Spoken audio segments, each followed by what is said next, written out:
Hello बच्चों, और question is hair appearance of profuse hair on the body and face of Irish dogman is an example of. देखिए, अगर सीधे सीधे शब्दों में कहें तो एक्सेसिव हेयर की बात हुई है, ठीक है, बॉडी पर एंड आयरिस पर, जो हमारे आइस का पार्ट है, ठीक है। अब एक्चुअलिटी में ये जो करेक्टर थे, किसके करेक्टर थे? हमारे एंचेस्टर्स के करेक्टर थे ह्यूमन बीइंग के अंदर।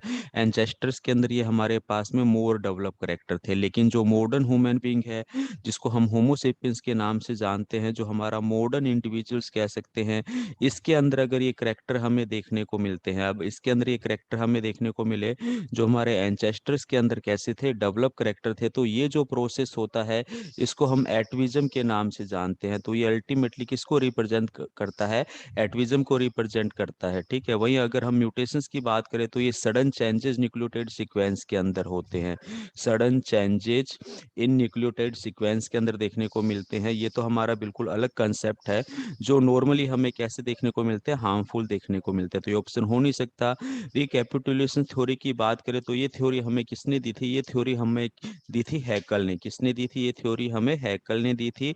और इन्होंने कहा था, जो इन्होंने एक वर्ड दिया था, वो वर्ड रिप्रेजेंट करता है इस थ्योरी का स्टेटमेंट। ओंटोजेनी रिपीट्स करती है किसको? फाइलोजेनी को। एक्चुअलिटी में क्या कहा? फाइलोजेनेटिक जो एंसेस्टर्स करेक्टर होते हैं वो मॉडर्न इंडिविजुअल द्वारा रिपीट होते हैं।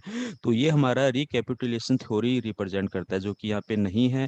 रिट्रोग्रेसिव मेटामॉर्फोजेनेसिस की बात करें तो लार्वा यदि हमारा किसके अंदर बदल रहा है? अडल्ट में बदल रहा है, लेकिन अडल्ट हमारा कैसा दिखाई देता है? लेस डेवलप दिखाई देता है as compared to the larva. तो इस तरह का जो हमारा मेटामॉर्फोसिस होता है रिट्रोग्रेसिव कहलाता है, ठीक है। तो ये भी स्टेटमेंट नहीं हमें देखने को मिलता। तो ऑप्शन ए हमारा यहाँ पर क्या है? बिल्कुल राइट आंसर जाता है। Thank you.